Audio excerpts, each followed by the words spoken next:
Pada rangkaian seri, lampu ke-1 dan lampu kedua ternyata menunjukkan arus yang sama. Kuat arus yang mengalir dimanapun berada ternyata menghasilkan arus yang sama. Kemudian, ketika lampu dipasang secara paralel, maka ternyata lampu yang dipasang secara paralel menunjukkan arus yang berbeda-beda. Kita lihat di sini, arus masuk yang pertama menunjuk ke angka mendekati angka 50, sementara di sini arus pada lampu kedua mendekati angka 20 dan di sini lampu yang ke-1 justru menuju ke angka 20. Ya.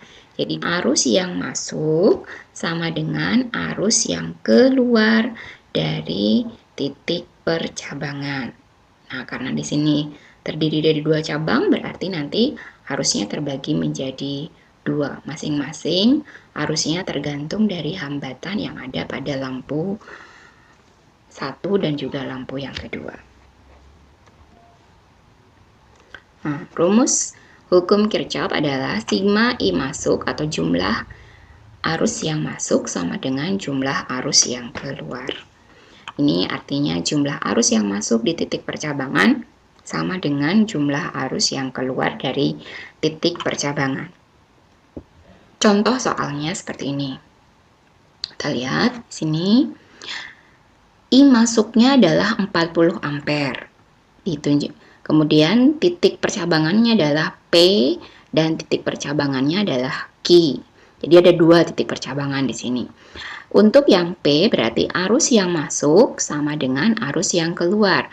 Arus yang keluar di sini ada 3 cabang, yaitu I1, I2, dan I3.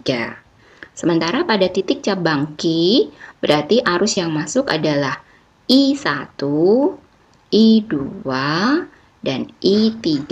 Kemudian arus yang keluar adalah Q. Nah, kita lihat sekarang.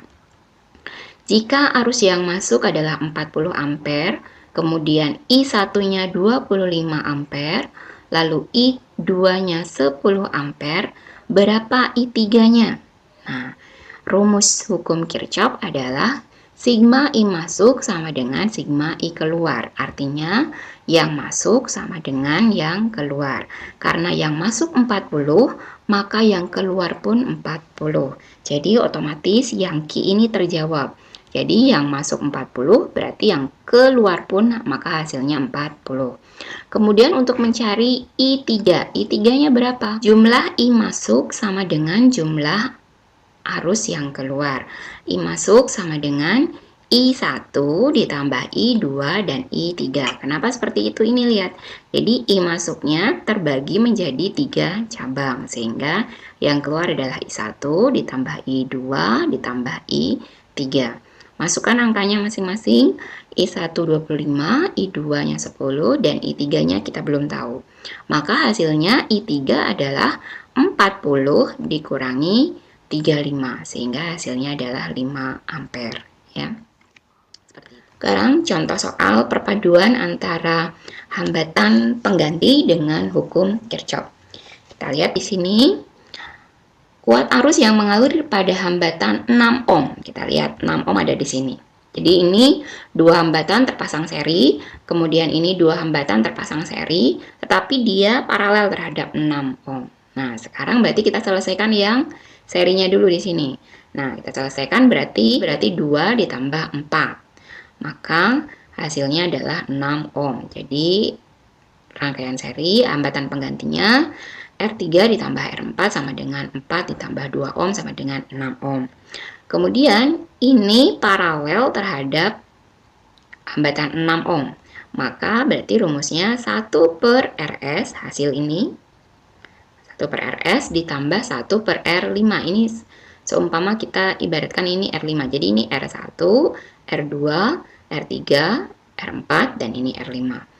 Maka hasilnya 1 per 6 sama ditambah 1 per 6 sama dengan 2 per 6. Maka RP-nya tinggal dibalik. 6 per 2 sama dengan 3 ohm. Nah, sekarang kita sudah punya hambatan pengganti dari paralel sebesar 3 ohm. Tinggal kita jumlahkan totalnya, berarti hambatan totalnya adalah 2 ditambah 3 dan ditambah 3. Maka total keseluruhannya adalah 8 ohm. Kemudian yang harus kita cari adalah I arusnya. Nah, arus itu rumusnya adalah Pi per R, hukum Ohm ya. Pi per R. Pi-nya adalah ini, jadi E itu sama dengan V ya. E itu energi listrik atau tegangan, sama dengan V. Kemudian R-nya siapa? R-nya adalah R total yang sudah kita dapatkan ini. Nah, berarti jadi 12 per 8 sama dengan 1,5 ampere. Kemudian untuk mencari tegak arus pada hambatan 6 ohm, berarti kita harus menggunakan hukum Kirchhoff. Nah, hukum Kirchhoff sigma I masuk sama dengan sigma I keluar. Nah, yang masuk dari sini berarti karena hasilnya adalah 1,5 ampere, berarti ini I totalnya atau sama dengan I masuk, maka I yang masuk sama dengan 1,5 ampere. Kemudian dia bercabang sehingga kita lihat cabangnya. Ini kita jumlahkan 6. Kemudian ini kita jumlahkan juga 6. Jadi hambatan totalnya ini 6, ini juga hambatannya 6. Berarti kan sama. Nah, karena sama, berarti nilai antara I yang di sini, I dari seri yang di sini dengan I yang untuk hambatan 6 itu jumlahnya sama. Nah, karena nilainya 1,5 ampere arus masuknya, ya sudah berarti 1,5 ampere sama dengan dibagi 2 jumlahnya sama, berarti 0,75 dan 0,75, sehingga arus pada hambatan 6 ampere sama dengan 0,75. Sementara arus pada ini keseluruhan ya, bukan satu persatu, jadi keseluruhan hambatan penggantinya ternyata arusnya menghasilkan 0,75 juga. Energi listrik dan daya listrik. Energi listrik rumusnya adalah W sama dengan V kali I kali T atau Vt. Sama dengan I kuadrat kali R kali T. Atau V kuadrat per R kali T. Sementara daya listrik rumusnya P sama dengan W per T. Atau bisa juga P sama dengan Pi kali I. Atau P sama dengan I kuadrat kali R. Atau P sama dengan V kuadrat per R. Nah, kita lihat keterangannya. W sama dengan energi listrik satuannya Joule, P daya listrik satuannya Watt, kemudian V tegangan listrik satuannya Volt, I arus listrik satuannya Ampere, T waktu satuannya sekon, sementara kalau R hambatan satuannya Ohm. Contoh soalnya seperti apa? Nah, contoh soalnya, sebuah televisi 100 watt dinyalakan setiap hari selama 5 jam. Jika tarif listrik sama dengan Rp200 per kWh, berapa biaya listrik yang harus dibayar tiap bulan? Nah, sekarang kita diketahuinya dulu. Diketahui P sama dengan 100 watt. Kemudian T-nya 5 jam. Tarifnya Rp200. Kemudian yang ditanyakan biaya 1 bulan. Nah, untuk mengetahui biaya 1 bulan, berarti kita harus tahu dulu energi listrik yang digunakan selama 1 bulan itu berapa. Nah, rumusnya dari ini. P sama dengan W per T. T itu daya listrik, W itu energi listrik, kemudian T adalah waktu. Sehingga kita balik.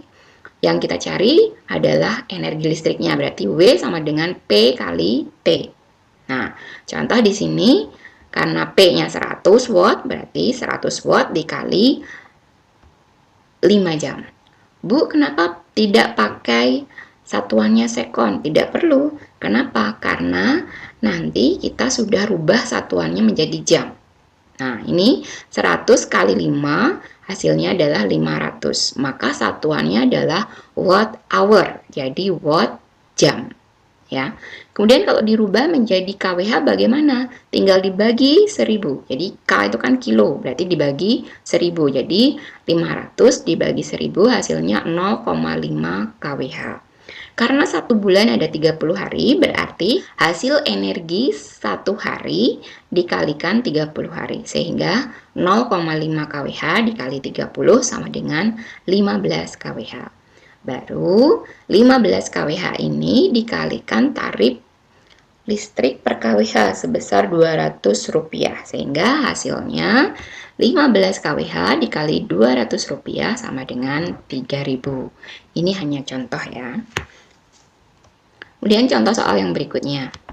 Misalnya ada beberapa listrik yang digunakan dalam satu rumah. Ada 4 buah lampu menyala selama 12 jam.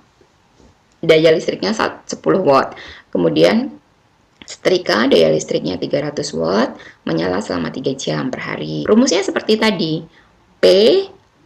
W sama dengan P kali T. Jadi P-nya ini daya, T-nya ini jam. Berarti 4 kali 10. Kenapa 4? Ini kan ada 4 buah ya, ada 4 buah lampu. Berarti 4 dikali 10 watt dikali 12 jam. Maka hasilnya 480 Wh, watt hour. Kemudian 1 dikali 300 watt dikali 3 jam. Hasilnya 900 Wh. 100 watt dikali 24 jam hasilnya 2400. Kemudian 50 watt dikali 6 hasilnya 6 jam, hasilnya 300 watt hour. Kemudian ini semuanya ditotal jumlahnya. Nah, total jumlahnya ada 4080 watt hour. Lalu dijadikan kilo watt hour atau dijadikan kWh, maka dibagi 1000 sehingga hasilnya jadi 4,08. Bagaimana biaya listrik 1 bulan? Nah, berarti ini 4,08 kWh dikalikan 30 hari, kemudian tarif listriknya ternyata Rp1.000 per kWh, maka tinggal dikalikan 4,8 kWh dikali 30 hari dikali Rp Rp1.000, sehingga total biaya yang dikeluarkan atau harus dibayarkan sebesar Rp122.400. Hukum Ohm dalam rangkaian tertutup. Dalam rangkaian tertutup ada hambatan dalam. Ya, jadi hambatan dalam itu adalah hambatan yang berada di dalam rangkaian listrik ataupun hambatan yang berada di dalam sumber arus listrik.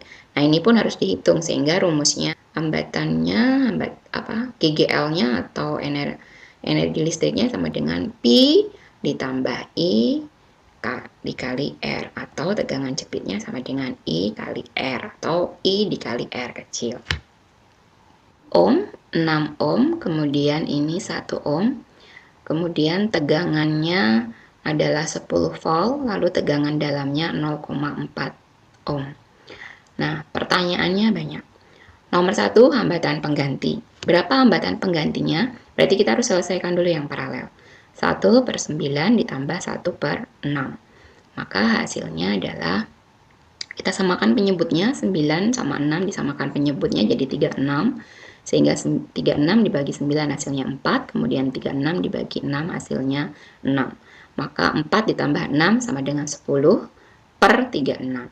Kemudian yang ditanyakan kan RP, dibalik. RP sama dengan 36/10. Maka hasilnya adalah 3,6. 3,6 itu berarti hambatan pengganti dari rangkaian paralel ini.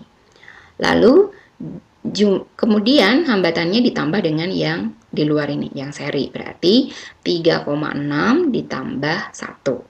Tetapi ingat, di sini ada hambatan dalam. Jadi di dalam rangkaian ini ada hambatan dalamnya. Berarti kita harus jumlahkan juga. Maka totalnya adalah 3,6. Ini totalnya ditambah 1 ditambah 0,4 sehingga totalnya adalah 5 ohm. Jadi hambatan penggantinya sebesar 5 ohm. Nih jawaban untuk A. Kemudian jawaban yang B. Dengan V dibagi R total. P-nya berapa? 10. Kemudian R totalnya berapa? 5. Berarti 10 dibagi 5 sama dengan 2 ampere. Ini adalah arus total pada rangkaian ini, atau bisa kita artikan sebagai arus yang masuk pada rangkaian tersebut. Kemudian yang berikutnya, untuk mengetahui arus listrik pada hambatan 9, hambatan 6, dan hambatan 1, sebelumnya kita harus mengetahui dulu tegangannya. Jadi kita balik dulu ya, kita kerjakan dulu yang tegangannya listrik, kemudian baru mencari arus listriknya. Sekarang, arus totalnya tadi sama dengan 2 ampere. Nah, 2 ampere itu berarti sebagai I masuk. Nah, ini arus masuknya 2 ampere sebagai I masuk. Kemudian ada poin penting yang harus kita ingat di sini V3. V3 itu tersusun secara seri. Nah, dalam seri tegangannya itu berbeda. Sementara P1 dan P2 itu tersusun secara paralel, maka berarti tegangannya sama. Nah, kita cari dulu yang P3. P3 itu rumusnya adalah I kali R. Nah, I-nya siapa? I-nya adalah arus yang masuk. Kenapa? Karena kalau seri itu berarti arusnya sama dengan arus yang masuk atau arus total pada rangkaian tersebut. Maka I-nya adalah I masuk dikali R. Nah, R-nya berapa nih? R-nya sama dengan 1, berarti 2 dikali 1 sama dengan 2 volt. Kemudian, kita juga harus menghitung tegangan pada hambatan dalam, karena di sini ada hambatan dalam. Maka, V pada hambatan dalam sama dengan I masuk dikali R kecil atau hambatan dalam. Maka I masuknya, karena ini tersusun secara seri ya, di sini tersusun secara seri R-nya, maka I masuknya tetap 2, kemudian R kecil atau hambatan dalamnya 0,4, berarti 2 kali 0,4 sama dengan 0,8. Nah, baru sekarang kita mencari P1 dan P2. P1 dan P2 tersusun secara paralel, sehingga kita cari salah satu saja. Contohnya misalnya P1. Nah, P1 sama dengan V total atau tegangan total, semuanya nih 10 volt tegangan total, dikurangi tegangan pada hambatan 1 atau V3, dan dikurangi tegangan pada hambatan dalam. Sehingga V total dikurangi V3 dikurangi VR. Sama dengan 10 dikurangi 2, ini dapat 2, kemudian dikurangi 0,8. Sehingga hasilnya adalah 7,2 volt. Nah, V1 karena paralel maka dia akan nilainya sama dengan P2, sehingga P1 7,2 volt dan P2 pun 7,2 volt. Nah, berarti kita sudah bisa menjawab pertanyaan F, G, dan H. Lalu berikutnya sekarang, tadi kita sudah tahu P1 7,2, P2-nya 7,2. Nah, sekarang kita lihat I3 tersusun secara seri. Nah, karena tersusun secara seri, maka arusnya sama dengan I masuk. Maka I3 sama dengan I masuk. I3 sama dengan 2. Sementara I1 dan I2 terpasang secara paralel. Ini menghasilkan arus listrik yang berbeda. Nah, kita cari satu-satu. I1 sama dengan P1 per R1. Nah, tadi P1-nya adalah 7,2 volt, sementara R1-nya adalah 9. Berarti 7,2 dibagi 9, hasilnya 0,8 ampere. Ini berarti I1-nya 0,8. Sementara I yang kedua adalah V2, nilainya masih sama, 7,2 dibagi R2. R2-nya adalah 6, sehingga hasilnya 1,2. Nah, pada 1 ohm sama dengan 2 volt.